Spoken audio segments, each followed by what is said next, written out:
Ada akuarium, isinya semangka. Assalamualaikum pemirsa. Dengan saya Sylvia Anasia, mahasiswa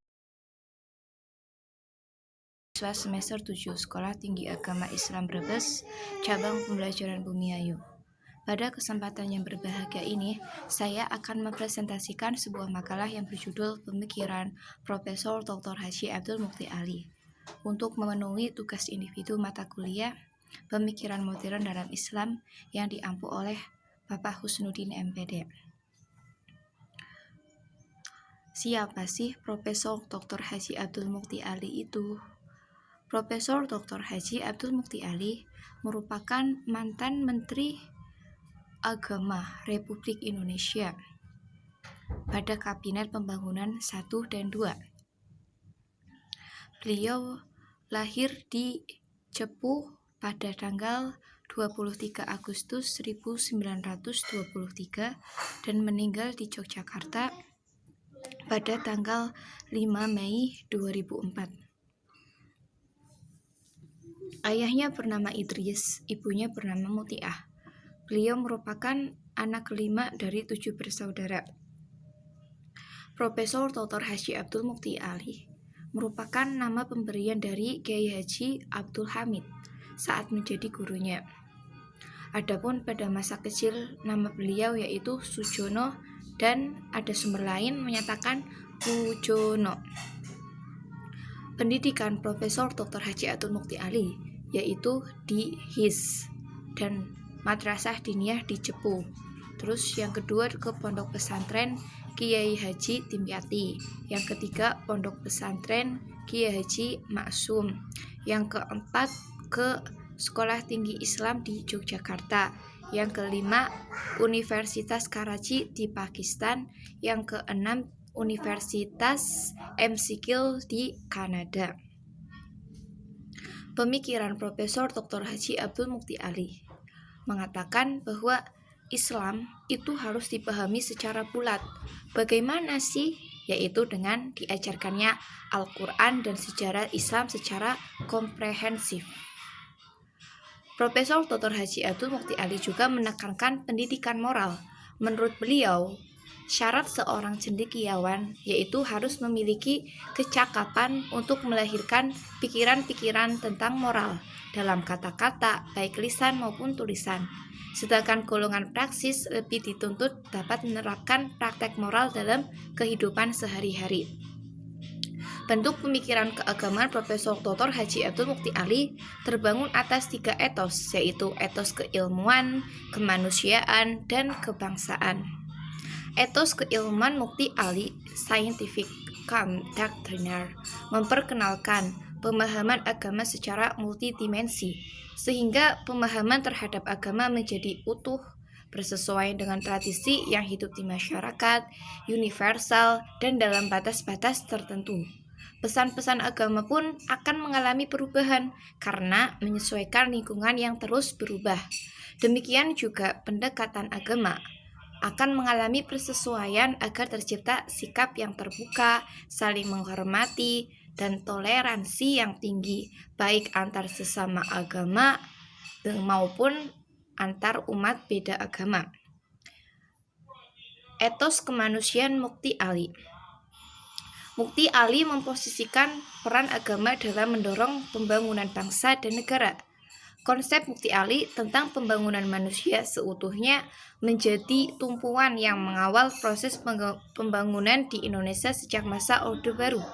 Melalui konsep ini, nilai-nilai agama mampu menjadi motivator dalam berbagai program pembangunan di Indonesia. Etos kerukunan dan dialog. Etos kerukunan dan dialog Mukti Ali bernafaskan konsep agree in disagreement yang dikembangkan di Indonesia sampai sekarang. Pemikirannya tentang kerukunan hidup antar umat beragama dan dialog juga sampai saat ini terus digelorakan di seluruh wilayah Indonesia, lebih-lebih dengan semakin banyaknya konflik antar umat beragama di negeri ini. Untuk memahami ajaran agama Islam, Mukti Ali menggunakan metode pendekatan scientific doctriner, pendekatan sosiohistoris, dan metode tipologi. Yang pertama, apa sih metode scientific come doctriner itu? Dalam mempelajari dan mengetahui Islam, kita kenal metode orang-orang barat yang meneliti Islam, yaitu metode naturalis, psikologis, dan sosiologis. Kita harus mempelajari metode-metode ilmiah yang digunakan oleh orang-orang barat itu, akan tetapi bukan merupakan suatu keharusan untuk mengikuti metode-metode itu. Dewasa ini, metode-metode ilmiah dalam segala cabang ilmu pengetahuan telah mengalami perubahan dan pendekatan-pendekatan baru telah ditemukan. Jadi metode-metode baru harus dipilih dalam penyelidikan tentang agama.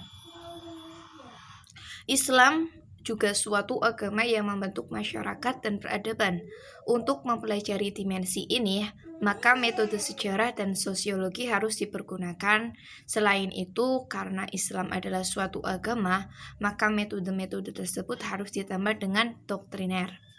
Yang kedua, metodologi sosiohistoris.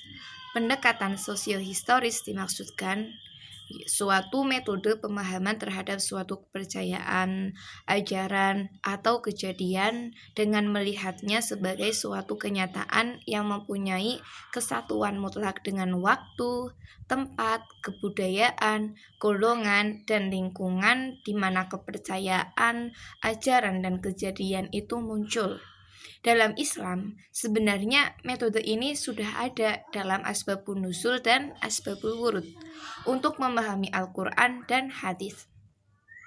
Penggunaan metode sosiohistoris dalam memahami ajaran Islam berarti menguraikan dan merumuskan ajaran Islam dan sumber dasarnya, yaitu Al-Quran dan hadis, sifat dan kebudayaan Arab sebelum dan sesudah Islam lahir. Yang ketiga, metode tipologi. Metode ini oleh banyak ahli sosiologi dianggap objektif, berisi klasifikasi topik dan tema sesuai dengan tipenya, lalu dibandingkan dengan topik dan tema yang mempunyai tipe yang sama. Pendekatan ini digunakan oleh sarjana-sarjana barat untuk memahami ilmu-ilmu manusia. 4 poin pemikiran dan kebijakan Mukti Ali, khususnya yang berkaitan dengan pengembangan pendidikan Islam sebagai berikut. 1. Kebijakan tentang pembenahan lembaga pendidikan Islam. Upaya ini dilakukan dengan mengambil inisiatif bekerja sama dengan departemen lain, khususnya Departemen Pendidikan dan Kebudayaan. Dalam SKB 3 menteri tersebut ditegaskan, yang pertama, agar ijazah madrasah dalam semua jenjang dapat mempunyai nilai yang sama dengan ijazah sekolah umum. Yang kedua, agar lulusan madrasah dapat melanjutkan ke sekolah umum setingkat dan lebih di atas. Yang ketiga, agar siswa madrasah dapat berpindah ke sekolah umum yang setingkat.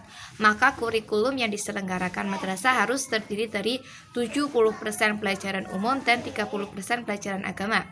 Yang kedua, kebijakan tentang modernisasi lembaga pesantren. Melalui SKB Menteri Agama dengan Menteri Pertanian nomor 34 A tahun 1972 mengadakan program bersama dengan Departemen Pertanian untuk mengadakan pembinaan ponpes dalam bidang pertanian dan perikanan. Kerjasama itu juga dilakukan dengan departemen-departemen lain yang intinya ditujukan untuk memberi pembinaan manajerial bagi pengelolaan lembaga pendidikan Islam. Yang ketiga, kebijakan tentang pembenahan Institut Agama Islam Negeri atau IAIN. Menurut laporan Departemen Agama disebutkan bahwa pada pertengahan tahun 1973 jumlah lembaga pendidikan tinggi Islam di Indonesia ada sekitar 112 IAIN. Ada yang di kota besar, ada yang di kecamatan, bahkan di pedesaan. Mempertimbangkan perkembangan ini, Mukti Ali kemudian meneliti kelayakan IAIN yang berjumlah besar itu. Hasilnya, berdasarkan keputusan Direktur Pembinaan Perguruan Tinggi Agama nomor 32 tahun 1975, dari 112 IAIN itu hanya 13. Semuanya terdapat di kota provinsi. dan yang memenuhi syarat-syarat menjadi lembaga pendidikan tinggi agama diberi izin untuk beroperasi, selebihnya ditutup. Sementara IAIN yang berada di kota kabupaten seperti Cirebon, Serang, Malang, dan Mataram yang dipandang memenuhi syarat dijadikan IAIN cabang yang secara administratif berada di bawah supervisi IAIN yang di kota provinsi. Yang keempat, kebijakan peningkatan mutu IAIN. Kebijakan ini dilakukan dengan cara meningkatkan mutu tenaga pengajar di IAIN. Dalam kaitan ini, Departemen Agama mulai mengirimkan dosen-dosen untuk belajar ke luar negeri, antara lain Timur Tengah, Amerika Serikat, Belanda, dan Kanada. Menurut catatan Departemen Agama, hingga 1972, jumlah dosen IAIN dan pejabat Departemen Agama yang dikirim ke Barat ada sekitar 55 orang. Dari penjelasan di atas, dapat kita tarik kesimpulan, Profesor Dr. Haji Abdul Mukti Ali merupakan tokoh pembaharuan yang ada di Indonesia. Dalam mempelajari agama Islam, beliau berlandaskan 3 etos, yaitu keilmuan, kemanusiaan, dan kebangsaan. Adapun metode yang beliau gunakan itu ada 3, yaitu metode kant-doktriner, metode sosiohistoris, dan metode tipologi. Dan kebijakan-kebijakan beliau atau upaya beliau dalam pendidikan di Indonesia itu ada 4 poin, yaitu yang pertama tentang kebijakan tentang pembenahan lembaga pendidikan Islam, 2 kebijakan tentang modernisasi lembaga pesantren, yang ketiga kebijakan tentang pembenahan IAIN, yang keempat kebijakan peningkatan mutu IAIN. Demikian yang bisa saya sampaikan. Apabila ada salah kata, mohon dimaafkan, dan apabila ada perasaan maka ungkapkan. Burung kutilang, burung cendrawasih. Cukup sekian dan terima kasih. Wassalamualaikum warahmatullahi wabarakatuh.